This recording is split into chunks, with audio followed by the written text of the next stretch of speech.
Bem, bom dia a todos. É uma honra estar aqui.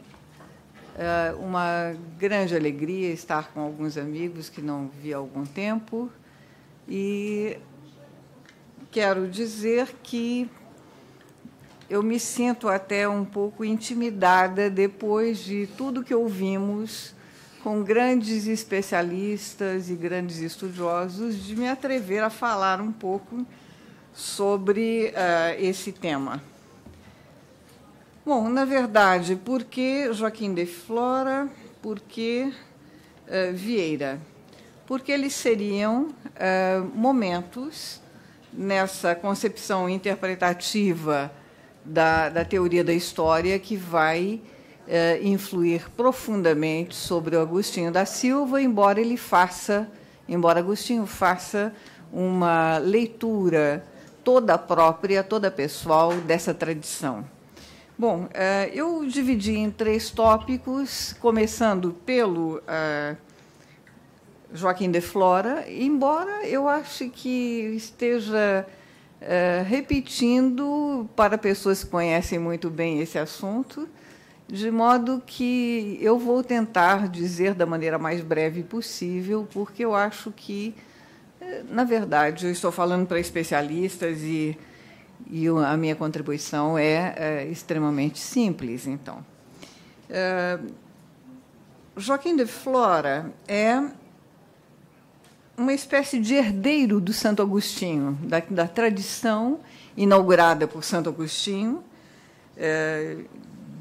que viveu de 354 a 430 depois de Cristo, né?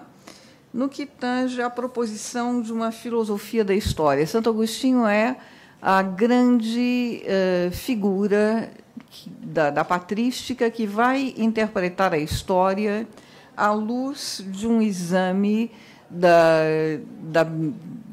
Antigo e Novo Testamento, falando sobre uma concepção linear da história, portanto, uma concepção já nitidamente dentro da tradição cristã e ocidental, que depois vai ser a concepção dominante em todo o Ocidente, né, de interpretação do tempo como um tempo que vai sempre caminhando em direção ao futuro, né? Essa concepção de Santo Agostinho é dominante e vai ser considerada a mais importante até o surgimento de Joaquim de Flora. Quer dizer, Santo Agostinho continua tendo importância, mas Joaquim de Flora vai viver por volta de 1130 a 1202, né? Depois de Cristo. Portanto, muito tempo depois de Santo Agostinho, ele vai ser aquele autor que vai propor uma concepção de história que vai ter uma imensa importância, vai estar ligada a uma série de polêmicas vinculadas a heresias, né? E nós já vamos ver por quê, embora o próprio Joaquim de Flora nunca tenha sido considerado um herético, né? Ele é até beato pela Igreja Católica, ainda oficialmente, ele é alguém que vai propor uma concepção de história que vai ter uma longuíssima posteridade, inclusive uma posteridade que não vai ser necessariamente vinculada a uma concepção inspirada por uma tradição religiosa, mas que inclusive, vai ser laicizada, mas que teria fontes em Joaquim de Flora. Ele vive numa época de grande conturbação política, social e religiosa, né?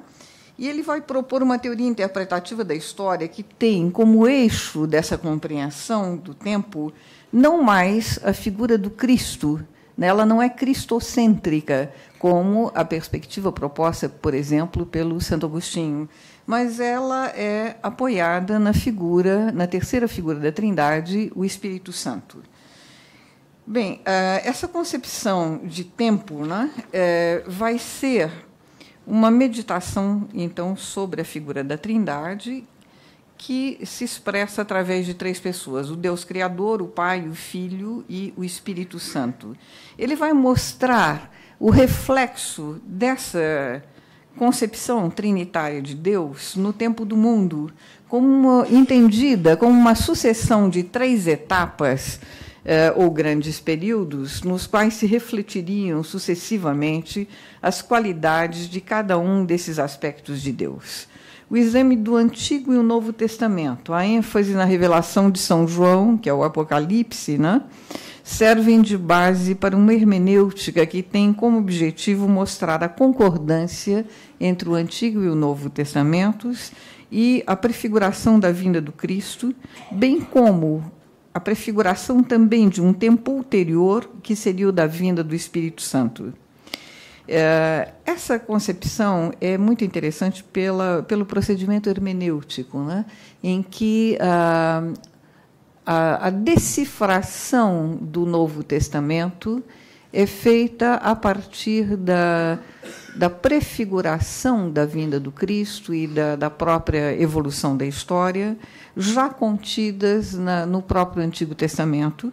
E no próprio Novo Testamento, de certo modo, uma espécie de anúncio do tempo que viria, de como é que isso se expressaria para a instauração do reino de Deus. Na obra Concórdia, entre o Novo e o Antigo Testamento, concordância, né, que o acento na vinda futura da última expressão da Trindade aparece de modo exponencial. Essa descrição das 3 etapas da evolução da história exibe a aquisição e a expressão crescentes no tempo de qualidades e virtudes por parte do homem, assim como um progressivo florescimento da sua liberdade e perfeição. Eu estou acentuando esses aspectos da interpretação de Joaquim de Flora, porque eles vão ser assim centrais para Agostinho da Silva. Essa ideia de que o homem pode progredir na expressão das suas qualidades e que é possível, em certa medida, expressar maior liberdade, maior perfeição através do tempo. A idade do pai, na leitura de Flora, se caracterizou pelo domínio da lei. É uma coisa muito interessante. Eu estava lendo, refazendo isto, e me lembrou um pouco aquele tipo de agrupamento de imagens que nós vemos em textos, por exemplo, antiquíssimos, da tradição taoísta, do I Ching, por exemplo, quando eles falam sobre os hexagramas, né? E representam os hexagramas pela figura do pai, da filha mais velha, da filha do meio, do filho do meio, etc.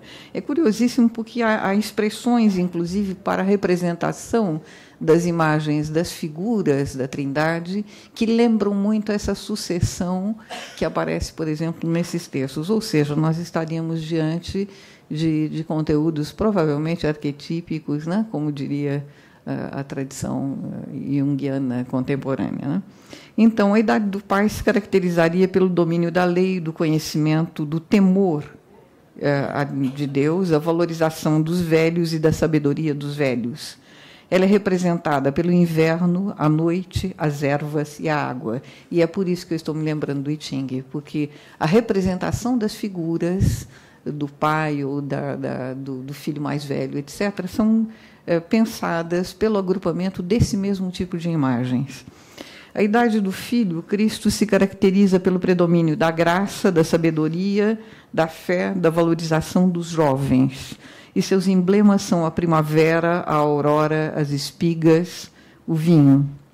A terceira idade, a do Espírito Santo, se caracterizará, isso já é a perspectiva do Flora, né? Pela liberdade, pela compreensão perfeita, o amor e a amizade, a valorização das crianças. E seus símbolos são o meio-dia, o verão, a colheita do grão, o óleo. Isso está no livro da concordância entre o Antigo e o Velho Testamento, né? E eu cito a partir do Croco, é um trecho traduzido pelo Antônio Croco, Joaquino da Fiore e Joaquimismo, porque é dificílimo conseguir os textos, né? A gente encontra fragmentos, há edições raríssimas e tem que fazer um passeio até San Giovanni in Fiore, a abadia fundada pelo Joaquim de Fiore, para poder consultar essas coisas, porque há edições novas, A Mariette, a editora Mariette, estava preparando uma edição crítica, mas ainda são traduções esparsas, avulsas, não existindo ainda um trabalho de edições críticas com o mesmo tipo de princípio, né? É o que eles estão tentando fazer, né? Mas eu acho que não deve ter avançado muito desde a vez que eu estive lá, há vários anos, porque ainda não tem, que eu saiba, um material tão disponibilizado ainda, a não ser lá nas consultas dos arquivos, né, do Centro de Estudos Joaquim Mitas, que existe em San Giovanni Fiore. Bom, Joaquim escrevia, então, numa época em que a fundação das ordens monásticas, né, estavam surgindo, né, as ordens monásticas, e elas são exaltadas por esse monge calabrese, então, e representariam a perfeição da vida contemplativa e as possibilidades vindouras de uma renovação da espiritualidade da Igreja, assim como o surgimento de uma idade de paz. Essa noção também é uma noção-chave que vai ser retomada pelo Agostinho da Silva, como nós vamos ver, numa perspectiva muito mais abrangente do que a mera celebração da Igreja Católica, né? É muito mais do que isso em Agostinho, e nós vamos ver que isso vai tendo uma progressiva ampliação, essa noção. Em Joaquim de Fiore, é a celebração da hegemonia e da cristianização do mundo, e de uma espécie de hegemonia da Igreja Católica, por isso que ele não é considerado um herético, né? A expectativa, então, do advento de uma nova época, a mensagem de renovação e de instauração da cidade de Deus no mundo, é inscrita por Joaquim de Flora numa perspectiva não de uma profecia, simplesmente, mas, fundamentalmente, de uma interpretação dos símbolos contidos nas Escrituras.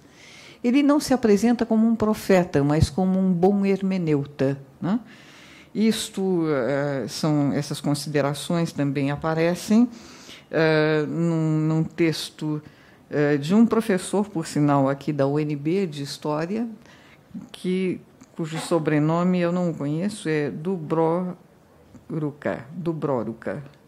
Considerações sobre o pensamento de Joaquim de Fiore, né? Isso está disponível, curiosamente, na internet, né? É um texto muito bem feito e eu ficaria até curiosa de ver se ele ainda está aqui, se ele continua fazendo esses trabalhos, que eu acho que um dos lugares em que ele deveria estar seria estar neste seminário aqui, né? Porque me parece interessantíssimo que alguém esteja trabalhando Joaquim de Fiore. E, curiosamente, uma tradução, uma edição também pela PUC do Rio Grande do Sul, da Rossetto, Nina Rossetto, que é um estudo que saiu agora em 2004, portanto, continua-se a estudar Joaquim de Fiore e, muito diretamente, aliás, é um dos textos mais bem feitos que eu já vi, publicados aqui no Brasil, sobre o Joaquim de Flora, né? Então, essa nova idade seria, então, na opinião do monge calabrese, uma espécie de teofania que provocaria a efusão universal sobre a Igreja dos dons do Paráclito, dos dons do Espírito. Então, sob a ação iluminadora do Espírito Santo, os dons do Espírito Santo, de sabedoria, de clarividência, etc., seriam infundidos na Igreja, né? E na perfeita compreensão da verdade que estaria presente nas Sagradas Escrituras, né? Então, sempre a Igreja Católica como eixo de uma efusão e de uma inspiração pelo Espírito Santo, de modo a difundir o cristianismo, né? Não como uma dominação sobre as outras, mas como o acesso a uma sabedoria e a uma capacidade de inspirar a paz, né? A obra de Joaquim de Flora tem inúmeras repercussões ulteriores, né? No século XIII, inclusive, o surgimento dos fraticelli, dos espirituais franciscanos, quer dizer, tem uma crise, inclusive, aí, né? Interpretações heréticas, assim, que, em 1254, levaram à condenação, inclusive, de certas doutrinas, né? E nós temos isso naquele romance, O Nome da Rosa, né? a historinha desses Fraticelli que questionavam a hierarquia estabelecida, né, e a sua consideração como heréticos, né, são hereges, não podem ser valorizados, etc., etc. E no filme, né, que isso é mostrado de uma maneira, aquele filme, O Nome da Rosa, que é mostrado de uma maneira muito, muito interessante. Bom, é preciso lembrar, no entanto, que essa consideração não atinge, então, a obra do Joaquim. Ele é um beato, né?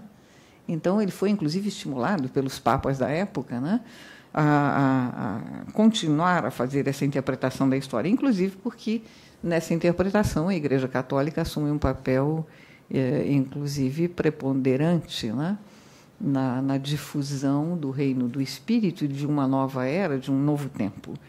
A interpretação da história e a busca de uma igreja espiritual estiveram ligadas a uma imensa repercussão do pensamento de Joaquim, de modo direto ou indireto. Então, nós vamos encontrar, por exemplo, menções à obra do Abade no Dante, né, em Colombo, e na atuação dos franciscanos no Novo Mundo. É muito interessante que esse Novo Mundo tenha sido visto como um polo de cristianização e, ao mesmo tempo, com uma possibilidade e o lugar do nascimento de uma nova sociedade mais fraterna. Quer dizer, é isso que inspira as grandes navegações, tanto dos portugueses quanto dos espanhóis. E o Colombo está metido nisso até a alma, porque ele conhecia os textos que eram divulgados em Veneza, em Florença, quer dizer, na Itália. A Itália era um centro de divulgação dessas teorias, né, de um novo mundo sob a inspiração do reino do Espírito Santo. Essa repercussão também das teses de Joaquim vai ocorrer também sobre o romantismo alemão, sobre leituras recentes e laicizadas do tempo e da história, por exemplo, no positivismo, marxismo e historicismo, como os textos assim fantásticos, né, do de Lubac, A Posteridade Espiritual de Joaquim de Fiore. São livros difíceis de conseguir, mas esses livros existem no convento dos dominicanos, em São Paulo, perto da PUC. E eles são gentilíssimos, eles deixam a gente ir lá, consultar e ter acesso, etc., né? E também a obra de Motti, que eu vi na edição francesa, mas que eu cito aqui na tradução italiana, porque eu não tinha em mãos aqui mais a edição francesa, é a Manifestação do Espírito segundo Joaquim de Fiore, traduzida em italiano pela Marietti, né? E também as menções a isso naquele livro que saiu pela PUC do Rio Grande do Sul, Joaquim de Fiore, Trindade e Nova Era, publicado pela PUC do Rio Grande do Sul. Bom, no século XIII, esse culto do Espírito Santo foi acolhido pela rainha Santa Isabel e se difunde através de festas populares e se torna dominante nos Açores a partir de 1432, pela atuação dos franciscanos e pela criação de irmandades do Espírito Santo. E essas irmandades depois atravessam o Atlântico e nós temos essas festas, né? Essas festas se dão em vários pontos, né? Bom, eu tenho só 10 minutos, então eu vou tentar abreviar e dizer da maneira mais sintética possível. Bom, em Portugal, isso é lido, né, como um modo de interpretar uma obra, né, que, aliás, um sonho que é reinterpretado pelo Dante e depois é retomado pelo Vieira, né, que é um sonho do Nabucodonosor, o imperador da Babilônia, né, em que ele tem um sonho com uma estátua com cabeça de ouro, né, e progressivamente a estrutura do corpo vai sendo cada vez mais fragilizada, até que os pés são parcialmente feitos de barro. Uma pedra caída do alto quebra os pés da estátua e ela se desmantela inteira, né? E essa pedra se torna depois uma grande montanha que assume, invade o mundo todo, se torna a montanha dominante, cobrindo a terra inteira. Esse sonho foi interpretado, num primeiro momento, como por Daniel, no texto bíblico, né, pelo profeta Daniel como o império de Israel que se sucederia o Império Babilônico, né? Como o império dominante. Ele é lido pelo Dante como o Império Romano, essa pedra que assume o mundo inteiro, né? Como a sucessão, na sucessão dos impérios, a predominância do Império Romano, que para ele dura até a cristandade, quer dizer, a cristandade seria, o cristianismo medieval seria um modo de expressão do Império Romano também, já batizado, né? Em Vieira, isto é assumido numa nova leitura que faz de Portugal o quinto império, né? O império cristão, um império do espírito que estaria expresso, né? Através dessa cristianização e dessa difusão do cristianismo no mundo através da tradição do trabalho dos portugueses, das grandes navegações. Essa noção é retomada pelo Agostinho da Silva numa releitura extremamente interessante, em que ele fala, de um lado, do papel civilizador de Portugal, que não é um papel de um império de ordem material, mas um império da vida da cultura, ou seja, aquilo que Portugal traz ao mundo trouxe ao mundo através dessa difusão da língua portuguesa no mundo, dessa difusão da cultura portuguesa, foi a valorização do homem, a valorização de certas qualidades, como o amor, a acolhida ao outro, né? Que se expressariam através de Portugal, e também pela atividade civilizadora que Portugal exerceu, né? Que Portugal exerceu e pode exercer no mundo. Então, o reino do Espírito Santo, para Agostinho da Silva, é um reino vindouro, é um reino que significa uma espécie de visão ecumênica de todas as religiões, não mais o predomínio da Igreja Católica, mas o predomínio da concordância, do diálogo das grandes religiões. Quer dizer, tem um sentido sagrado, mas não um sagrado institucional, tem um sentido assim de uma transcendência, né, espiritual, que polarizaria o homem, fazendo da vida humana uma busca do conhecimento, do amor e do rezar, né? Rezar é uma forma de expressar esse respeito do homem por uma transcendência e por uma busca de uma perfeição pessoal e espiritual, e uma busca do serviço ao outro.